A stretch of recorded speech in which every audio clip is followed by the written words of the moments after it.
Assalamualaikum warahmatullahi wabarakatuh. Perkenalkan, nama saya Ratna Juwita Siregar, NPM 1921030473 dari kelas I, semester 4, jurusan Hukum Ekonomi Syariah, Fakultas Syariah. Dan di sini saya akan menyampaikan kesimpulan pembelajaran dari pertemuan awal hingga pertemuan akhir untuk memenuhi tugas ujian akhir semester, arbitrase dan penyelesaian sengketa yang diampu oleh Ibu Helma Maraliza, SEI, MESY.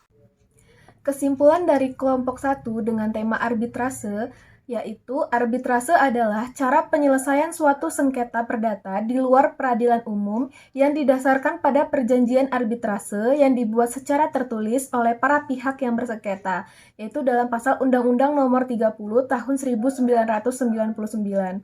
Dalam pasal 7 Undang-Undang Nomor 30 Tahun 1999 mengatur para pihak dapat menyetujui perjanjian suatu sengketa yang terjadi atau akan terjadi di antara mereka untuk diselesaikan melalui arbitrase dengan suatu perjanjian tertulis yang disepakati para pihak.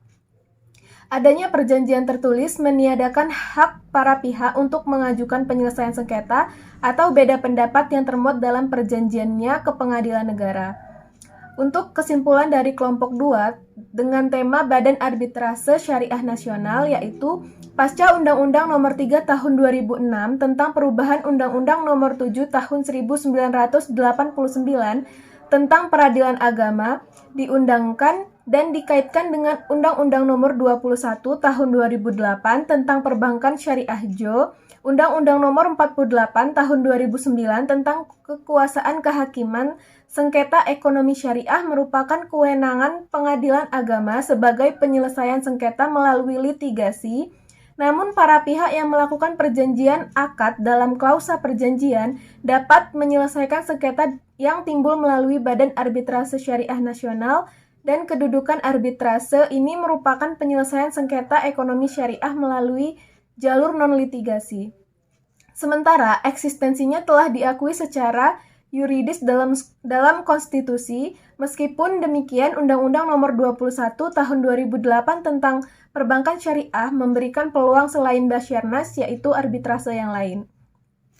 Untuk kesimpulan kelompok 3 dengan tema pilihan penyelesaian sengketa, yaitu alternatif penyelesaian sengketa adalah lembaga penyelesaian sengketa atau beda pendapat melalui prosedur yang disepakati pihak, yakni penyelesaian di luar pengadilan dengan cara konsultasi, negosiasi, mediasi, konsilisasi, atau penilaian ahli. Jenis-jenis pilihan penyelesaian sengketa antara lain yaitu konsultasi, negosiasi, mediasi, konsiliasi. Penyelesaian sengketa melalui APS merupakan hal yang sangat ideal mengingat keadilan muncul dari para ahli. Hal ini berbeda dengan penyelesaian sengketa melalui pengadilan arbiter di mana keadilan muncul dari hakim atas arbiter. Kesimpulan dari kelompok 4 dengan tema konsultasi, yaitu menurut para ahli, yaitu Marsudi, konsultasi adalah proses pemberian bantuan dalam upaya mengatasi masalah klien secara tidak langsung. Sedangkan menurut Watson, konsultasi adalah teknik layanan untuk mengembangkan hubungan kerjasama antara konselor dan klien. Sedangkan layanan konsultasi adalah bantuan dan konselor ke klien di mana klien sebagai konsultan dan klien sebagai konsultan membahas pihak ketiga. Tujuan dari layanan konseling ini adalah supaya orang atau sekelompok orang yang dilayani mampu menghadapi semua tugas perkembangan hidupnya secara sadar dan bebas. Pelayanan pelaksanaan konsultasi dimulai dari penilaian layak atau tidaknya seseorang konselor, kemudian pengumpulan data serta mencapai kesepakatan antara konsultan dan konsulti, dan diakhiri dengan evaluasi yang di dalamnya terdapat evaluasi proses serta pengakhiran hubungan antara konsultan dan konsulti. Sedangkan kesimpulan dari kelompok 5 dengan tema negosiasi atau negosiasi, yaitu dapat disimpulkan secara garis besar bahwa negosiasi adalah salah satu bentuk dari alternatif penyelesaian sengketa, di mana dengan mempertemukan kedua belah pihak secara langsung untuk menemukan akhir penyelesaian dari kepentingan yang ingin dituju dan menyelesaikan masalah yang ada.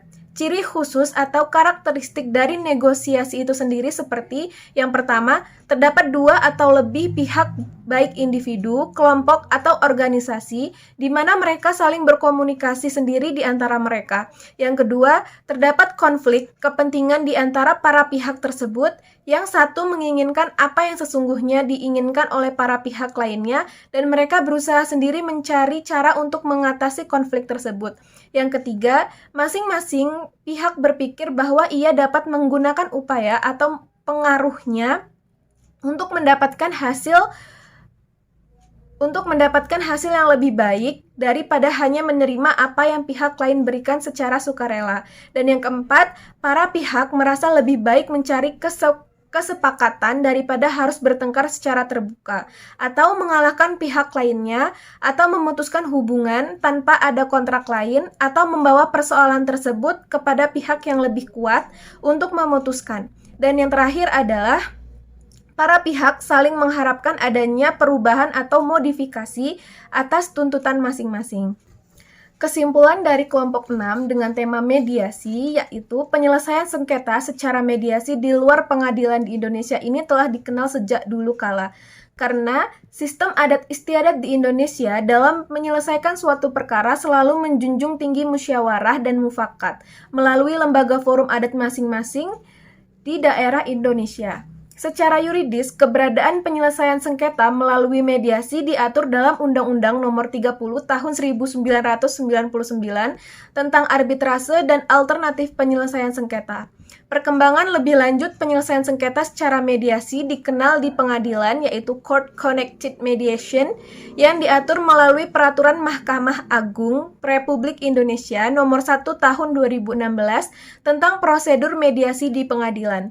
Prinsip-prinsip dasar dalam penyelesaian sengketa secara mediasi, baik di pengadilan maupun di luar pengadilan, tetap dijalankan seperti prinsip kerahasiaan, netralitas, pemberdayaan para pihak, dan hasil mediasi diupayakan mencapai kesepakatan win-win solution. Hanya saja, proses mediasi di pengadilan wajib dilaksanakan jika mediasi sebagaimana diatur dalam Peraturan Mahkamah Agung Nomor 1 Tahun 2016 tidak dilaksanakan, maka mengakibatkan putusan hakim batal demi hukum. Kelompok 7, kesimpulannya tentang konsoliasi, yaitu konsoliasi merupakan kombinasi antara penyelidikan, inquiry, dan mediasi atau mediator. Pada prakteknya, proses penyelesaian sengketa melalui konsiliasi mempunyai kemiripan dengan mediasi.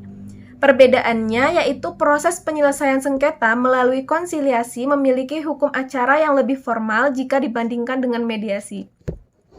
Untuk kesimpulan kelompok 8 dengan tema pendapat hukum atau pendapat mengikat, yaitu legal opinion atau pendapat hukum adalah salah satu peran pekerja hukum dengan memberikan konsultasi hukum, yaitu memberikan pendapat hukumnya baik untuk menghindari timbulnya sengketa dan untuk penyelesaian sengketa baik secara lisan maupun tertulis. Untuk orang yang membutuhkan, legal opinion harus mencakup identifikasi masalah hukum, identifikasi fakta hukum, inventarisasi antara hukum, pengaplikasian peraturan terhadap permasalahan, pembuatan analisis hukum, dan pembuatan kesimpulan yang menjawab permasalahan. Dan yang terakhir yaitu kelompok 9 dengan kesimpulan dengan tema eksekusi putusan arbitrase dan ADR. Menurut M. Yahya Harahap, eksekusi adalah pelaksanaan secara paksa putusan pengadilan dengan bantuan kekuatan hukum apabila pihak yang kalah atau tereksekusi atau pihak tergugat tidak mau menjalankan secara sukarela. Lembaga arbitrase sangat ingin melakukan eksekusi tidak serta-merta melakukan eksekusi itu sendiri, melainkan dilakukan oleh pengadilan. Karena lembaga arbitrase tidak memiliki perangkat eksekusi seperti yang dimiliki oleh pengadilan. Demikianlah yang dapat saya sampaikan. Semoga video ini dapat bermanfaat. Kurang dan lebihnya saya mohon maaf dan kepada Allah saya mohon ampun. Saya akhiri. Wabillahi taufik wal hidayah. Wassalamualaikum warahmatullahi wabarakatuh.